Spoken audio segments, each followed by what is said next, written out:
Thank you, Chairman.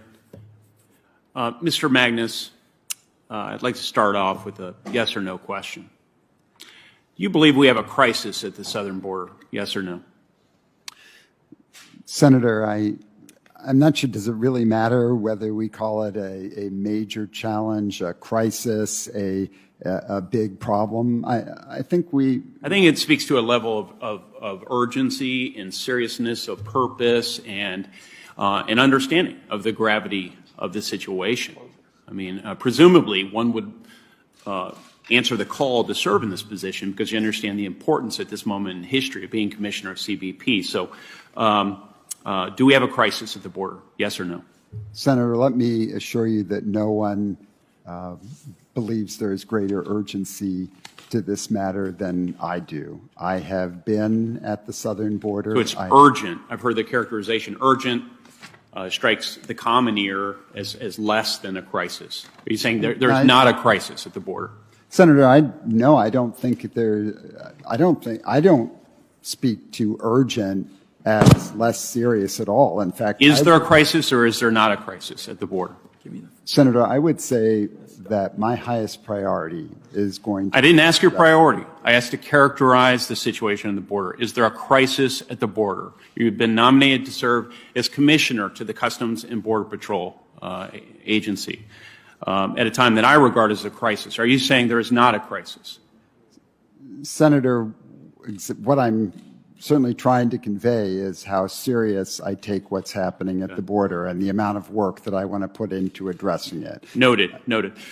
DHS tells us that we've already seen over 1.3 million illegal border crossings so far this year. That's about 1.5 times the population of Indianapolis, Indiana. I'd say that's a crisis. What number of illegal crossings would you consider to be a crisis? What if we were to quintuple that number? Would you then call it a crisis? Senator, I appreciate your question, and I'm already doing my best to acknowledge that the situation is very serious. It would be, regardless of what we call it, okay. It is something important to me.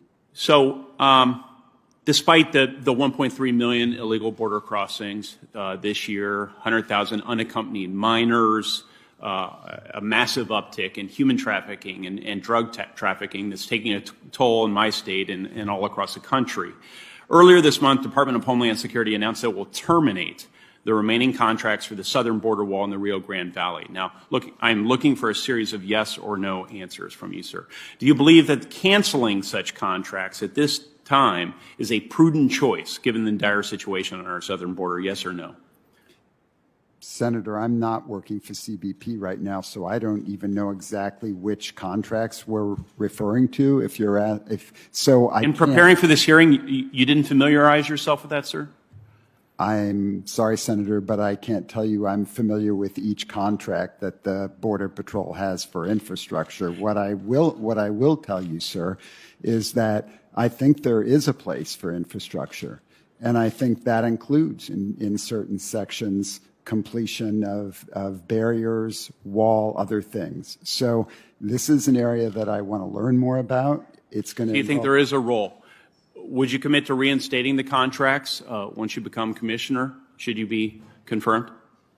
Senator, I can't commit to reinstating a contract, a specific contract that I'm not familiar with. Because you haven't familiarized yourself with that. Have you familiarized yourself with Title 8, U.S. Code Section 1325, sir? I'm sorry, Senator, I'm not familiar. This is the operative federal law that makes it a crime for an individual to enter or attempt to enter the United States at any point other than a border inspection point or other official point of entry. So this is what would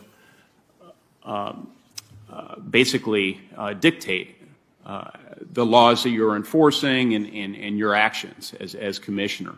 So are you familiar with that law, sir?